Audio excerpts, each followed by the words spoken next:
Well, schools in Santa Maria are gearing up to have more students back on campus beginning next week. The staff cannot wait for the kids to return, and the schools themselves have made some adjustments.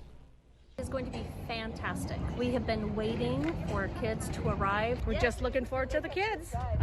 This is the day we've been waiting for.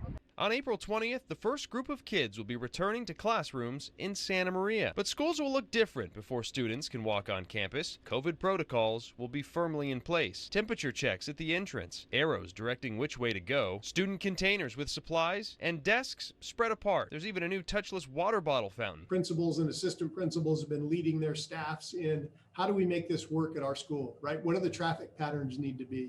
What do classrooms need to look like? And so we have measured out what the physical distancing requirements are. The district came up with a new system, cutting the class size in half. It takes every child who's been on a teacher's class roster all year and divides them into A and B groups. And so as we return to students, each of those groups will return 2 days per week. We're going to keep Monday as an all distance learning day as we're in this transition. The district and schools trying to coordinate now to make sure that those kids can come back but still maintain a physical distance. K-1-2 that first week, the next week would be grades 3, 4, 5, and then the following week 6 and 7, and then the last week grade 8. So why are schools coming back now? There's only a couple of weeks left until summer break. Well, Santa Maria schools have decided that it's better to get back in before August. We know that this distance learning we've been providing is not the optimal setting for most children. And so really thinking ahead to the 21-22 year, right, there's going to be some transition that's going to need to occur.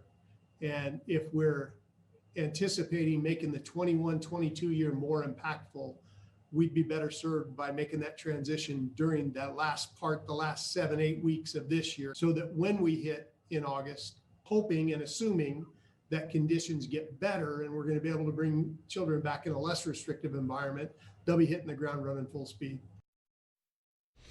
So Robert Bruce welcoming students back with Bubbles. Libin has something very special for their students, as this is the first time they'll be on campus. That's being held as a surprise. So we mentioned Libin. It's a brand new school. It's opening its doors in Santa Maria. It's beautiful. Construction on Libin Elementary School started in 2019. It was going to be ready for the 2020 school year, but then the pandemic hit and that put everything on hold.